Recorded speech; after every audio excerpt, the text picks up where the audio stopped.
And I'm back. This is everything for the month of July 2024.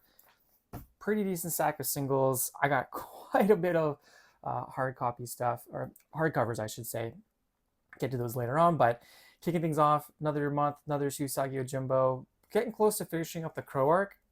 I really enjoy every arc of Usagi Yojimbo, but this one's been really good. Just seeing more of some of the older Usagi Yojimbo characters, people I've mentioned in previous stories like Stray Dog, just bounty hunters that he meets. Yukichi, I can't remember his name this time.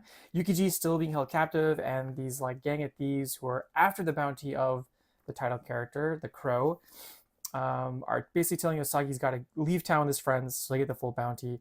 Usagi and his friends kind of go after to save Yukichi, and a bit of a fight breaks out. We realize their leader is kind of an ex-Ronin, and if you remember previously, he had shattered Yukichi's sword, which is pretty. It's a mean thing to do, and he confronts Usagi. He's like, okay, you guys just leave, get out of here. And then one of the gang members comes back and basically says like, there's too many in the Crow. We got to work together. We saw the Crow, and he is super organized, well stocked, well armed. So then they kind of decide at the end to work together. So then the next issue, I guess we'll see them kind of doing that, working together, take on the Crow. Yeah, always good time with that book. Ultimates #2. So this book is pretty wild. Well, I'm a big fan of all the Ultimate books right now, but this is kind of leading up to Tony Stark, Iron Lad, his Avengers. They only have so many months before the world opens back up and the Maker comes out. So him and Reed Richards, who's referring himself just as Doom, are on the quest to find heroes. This issue was really fun. You kind of see Tony Stark throughout it learning how history has gone with the Maker kind of being there from the beginning. Events are the same but slightly different. Meanwhile, they're also there's a parallel story of the Avengers storming the White House, basically. They find out the United States and the White House are kind of run by Midas. It's kind of fun, wearing the gold Iron Man Mark I armor. And they're there to free someone. And Midas is talking to him about how it doesn't matter what you do or change, like the Maker will be there. Kind of some fun back and forth of like, what is the cost? Like, what are you actually trying to do as heroes? Like, everything kind of works even though we're in charge. Captain America's like, I'm just done. I've just watched basically the world burn for 40 years in a video. So I'm just gonna take things in control. So they do defeat Midas, and they end up saving someone who's trapped. And I remember months ago seeing like an image of the Avengers, and they kind of they silhouetted a bunch of characters, and one was like, that looks like American Chavez. It's got the American Chavez jacket, and I was right. Shabam! It is American Chavez. It is American Chavez, and yeah, they free her, and she's now on the team, which is kind of cool. We also get to see that the Wasp can grow big. She's carrying out Ant-Man there, so kind of cool to see those kind of powers. Just seeing more of their power sets of what they're like compared to their regular counterparts. So again, really fun book. I think after, I don't know, it's hard. I always think about how can I rank all the Ultimate books every month, and I really can't. Spider-Man is definitely the best one, but between X-Men, which is really fun, and this is really great. Yeah, the whole universe off to a good start. This is the final issue of the Whisper Queen, the Black Sand Tale. I'm pretty sure there's going to be technically like a volume 2 of the Black Sand Tales. The first one's called White Tree. So the characters from White Tree and the characters from our Whisper Queen they've teamed up. They've all met their families. They're back together, and they're fighting off the Whisper Queen, this super assassin that controls the dead, and they come flying out of her magic cloak. It's pretty cool. We learn a bit more of the history of these characters and how crooked things are, and it's revealed that one of these women, her daughter's more her adopted daughter, is actually the princess that everyone thought they lost. So they have they can kind of retake the throne and fix things, but that woman, the princess, is lost within the cloak, saving her mother. So they defeat the Whisper Queen, and now they're kind of like, well, we know what our next step is. We got to go save our daughter, which is kind of cool. I really like this series. It's nice. I like that it's, you get these kind of like volume chunks every once in a while. Chris Angus is doing a killer art in the art. Yeah, can't complain. I'd recommend picking up if you see it. Moving on. Transformers issue 10. Getting close to the end of the second arc, and it is just like Transformers are just constantly the underdogs. They get a win, and then Soundwave Shockwave shows up, and he's just blasting stuff. There's a really great opener with like close to no dialogue of Beachcomber. He gets thrown from the ark as it's crashing on Earth. He gets dumped to the moon. You kind of see him just, time passing by. There's the moon landing, so he's finally able to go, and he's just been hanging out, like not getting involved at all. He never went to go find the ark. Well, he found the ark one. He's like, we could bin repairs, and he just left it. He just like, it would just end it, right? It's kind of cool.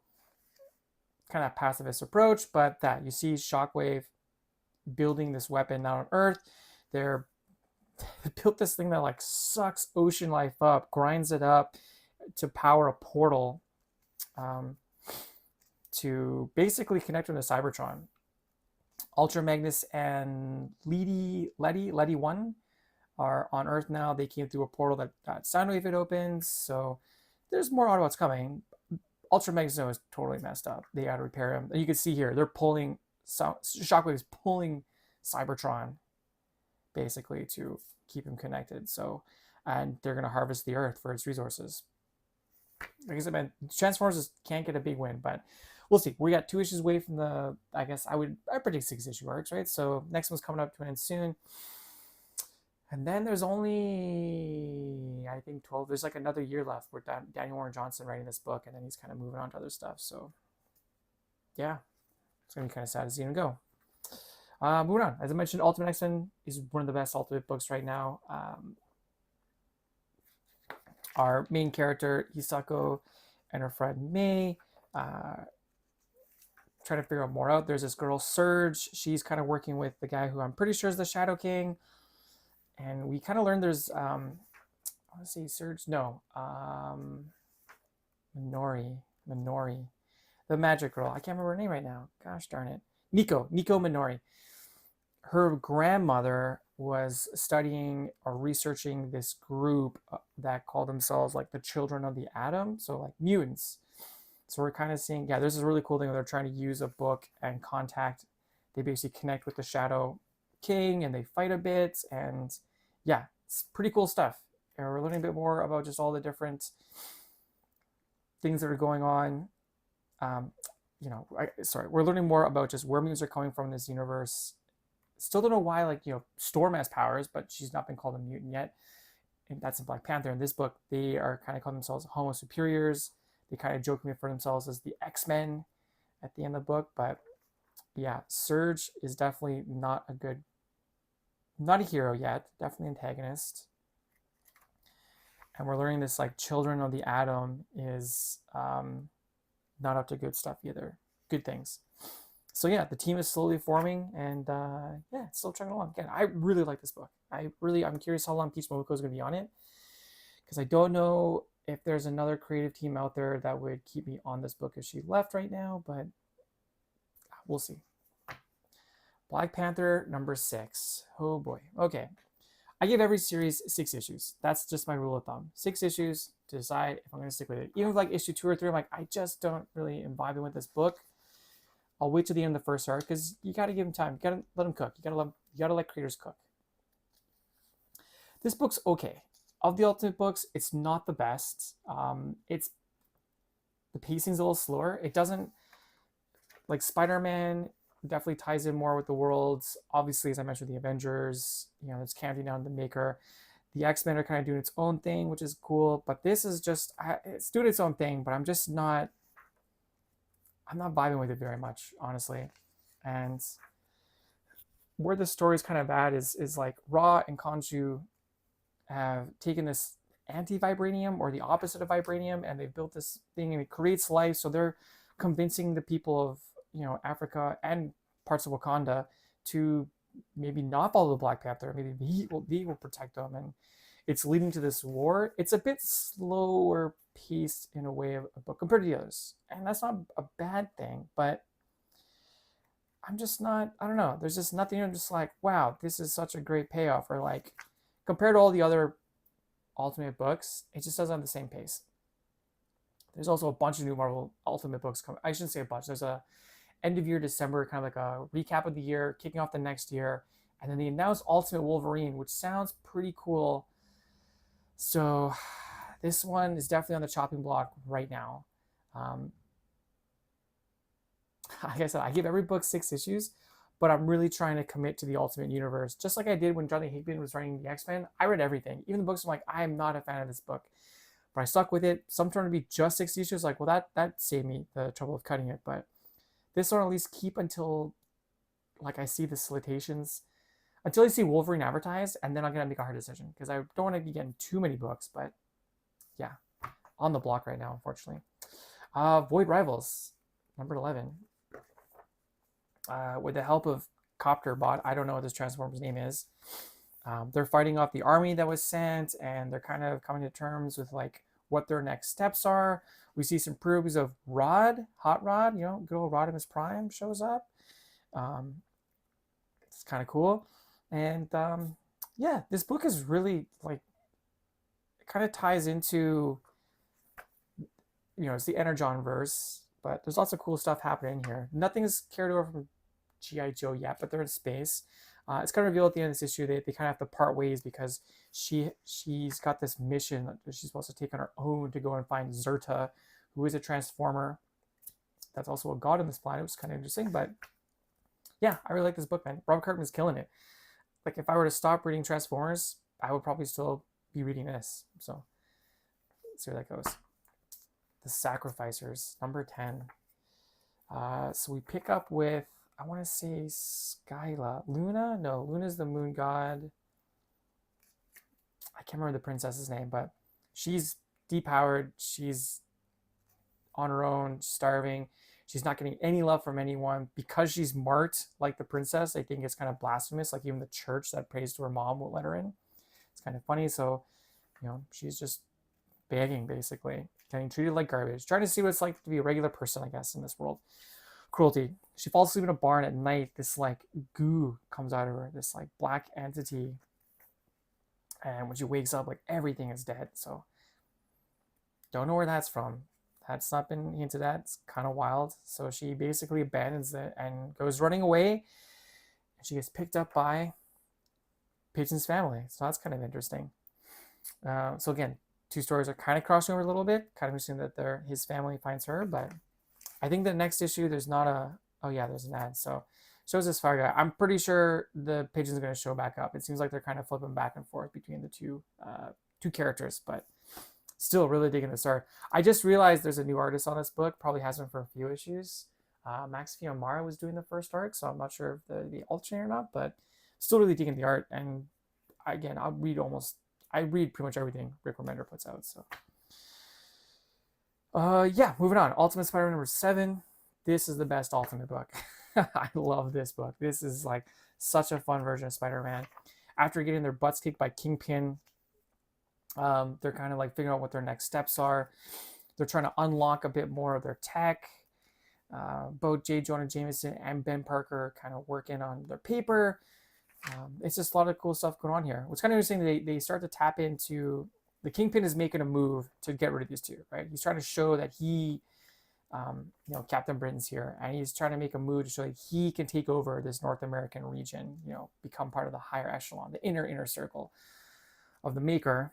And then, yeah, Peter and Harry are just fighting. They're just training.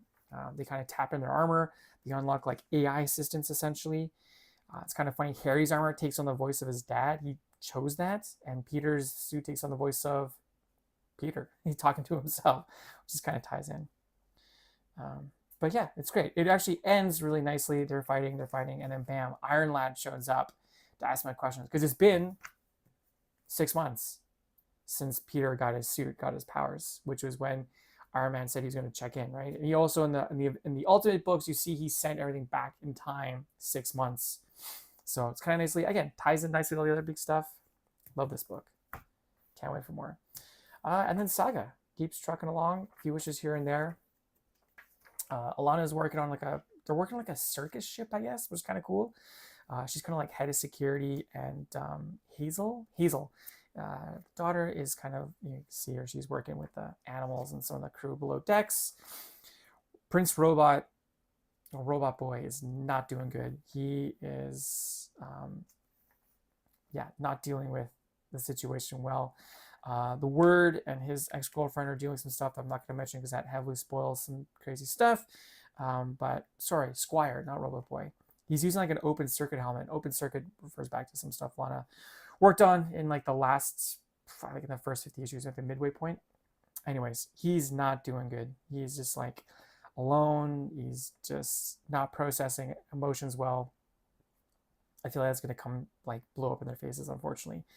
And then Hazel at the end meets what she refers to as like her best friend for life, because the book is told from her perspective. So another a spider girl, spider person. So yeah, love saga. And then another issue of White Boat. Scott Snyder, Francesco Francavilla. Nice kind of like Cthulhu type horror. Their horror stuff is really good. I always say like sometimes I have a problem with Scott Snyder's writing because I don't think he can end a book well, but the last horror book they did had a great ending. This one is leading to something pretty cool. So yeah, so far so good. More good stuff from Distillery. All the Distillery books in this big oversized format. One hand I really like. On the other hand, I don't have a box to put these in once they're ready to be stored away. So that's a first world problem for me to solve, but I'm kind of read enough of these that I think I'm just going to wait for the trades, because then the trade would sit nicely on my shelf. Like the Somna was really good. This has been great. And then the one I'm getting, the Cowboy Revenge one's also been pretty stellar. So yeah, those are all the singles for the month. Moving on to my giant stack of trades and hardcovers. So another month, another Jonathan Hickman, The Complete Collection of Fantastic Four, Volume 2. So lots of fun stuff going on here. I think this starts to introduce the Second Earth. Yeah, just some really good, this is, again, just some great Fantastic Four stuff. I think the Future Foundation, Future Foundation's introduced as well around this time, but really good stuff there. Fatali, The Complete Collection of Fatali by Ed Brubaker, Sean Phillips. This is one of the last things I don't have in my in a trade on my shelf. They did a Marvel series called, oh man, that's gonna drive me nuts. I can't remember. Incognito, that I don't have, volume 1 or 2. I didn't get the hardcover when this came out because I was like, the hardcovers will always be around. And then obviously these two guys took off and they just don't reprint it. So I just was like, you know what? Until that gets reprinted, I'll just get this. This, again, it's very much in their style. It's noir about this woman who I guess is like immortal. It's kind of like a horror. It is a horror vibe. There's like dark cults and evil afoot and murder and secret societies and stuff. But she's just got this luck where men fall in love with her. They don't really know why, and they'll do anything to help her. They usually end up dead, unfortunately. But it's great. It's a really fun read to start to finish. And yeah, big fan of it. So I'm glad to have that one on the shelf. Uncanny X-Force Omnibus. This is a book I've probably purchased at least 3 times in different formats. I tend to lend it out to somebody and then they never bring it back. It's up there probably in the top like 3 of favorite X-Men arcs of all time. Rick Remender, again, ton of great artists: Jerome Pina, Issa Rebick, Phil Noto, Philip Tan, Mark Brooks, and Phil Tocini? I'm getting his first name wrong for sure, but this is just such a great run. This is when the Uncanny X-Force were kind of like the wet work squad for the X-Men. Cyclops sends Wolverine out to do the things that the X-Men can't do, and this whole run is more about Angel Warren comes to Wolverine and he's like, Apocalypse is going to come back. We should go kill him before he does. Turns out Apocalypse is just a small boy. So it's kind of the question of, do they kill a small boy, a child? And then from there, just tons of great adventures. They go into where King Britain's from. I can't remember the name of that place. There's a bunch of just great stories. There's some of my favorite X-Men of all time right here. This book made me fall in love with Phantom X as a character. Like, I absolutely love Phantom X as an X-Men. Ever since this book, I don't think they've done him justice, but that's just me. I highly recommend this. Again, this is like top 3 X-Men story all time for me. I can't get enough of this, and I can't read it again. I have all the singles, and like I said, I've bought this multiple times. At one point, they travel the Age of Apocalypse, and then the Age of Apocalypse Nightcrawler comes back with them and hangs out with them for a while, which is cool. There's a great scene of Deadpool like cutting pieces of them off to feed someone.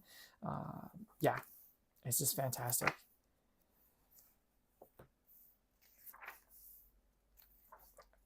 Yeah, and we get a lot of great character stuff on this too, so big fan of that. Okay, moving on. The Major by Mobius. This is part of the Mobius library from Dark Horse. This is a collection of stuff he worked on in like, I want to say early 2000s. It's kind of a character. It is a character, I think, from the something garage, Airtight Garage. Yeah, Airtight Garage, which they haven't reprinted yet in this collection from the library stuff. And then it gets a little interpersonal as well. So yeah, I think it's up there with like Inside Mobius stuff, but the artwork in it is gorgeous. It's all like, black and white, obviously. But yeah, I can't wait to kind of dig into this. I haven't finished the Inside Mobius stuff because it's like really, it's kind of heady is the only thing I would describe it. It's a lot of interpersonal, a lot of like saying things that aren't things and trying to make sense of it all. So, but it's drawn really well, so it's great to look at. And it's all in a good way. So I'm looking forward to this one too. Yeah, another, more Den, Volume 2. Who doesn't love Den? I actually shouldn't flip through this book too much. There's a lot of adult content in there just because it's from the 70s. But Richard Corbin, man, I can't wait to keep getting more of the Den stuff. I do like the dust. Oh, actually, I usually check that if the dust cover is better than the hardcover, but that's gorgeous. But this is a book where like I feel like they'll never. It took so long to get these reprinted. I don't want to get rid of the dust jacket. I'm going to keep it just to protect it from dust. And lastly, Volume 3 of Adventure Man. It's been a while since I've done Adventure Man. This is a little thinner than the other ones. Usually these are about 6-issue stories. I think this one's only 2 or 3. But yeah, just continuing the story that Matt Fraction, the Dodson's been working on for what feels like a very long time. Can't wait to really. I don't get the singles of this whatsoever. I was just like, you know what? I really love that they do the oversized hardcovers, so I'll wait for that and then I will go. But yeah, it's pretty short in story. It's basically, I would say maybe 2 or 3 issues. Yeah, but not gonna complain. I really love the story, so I definitely recommend it. It's just a nice, fun, kind of pulpy story, right? I love that kind of stuff. So yeah, lots of good stuff this month. Lots of trades to get through. Singles, not too bad. I can get through those pretty quickly, but I got to get caught up on stuff. I still got a ton of stuff to read. This is only July, so as always, let me know what you think. Send me your jeers, send me your cheers, and I'll see you next month.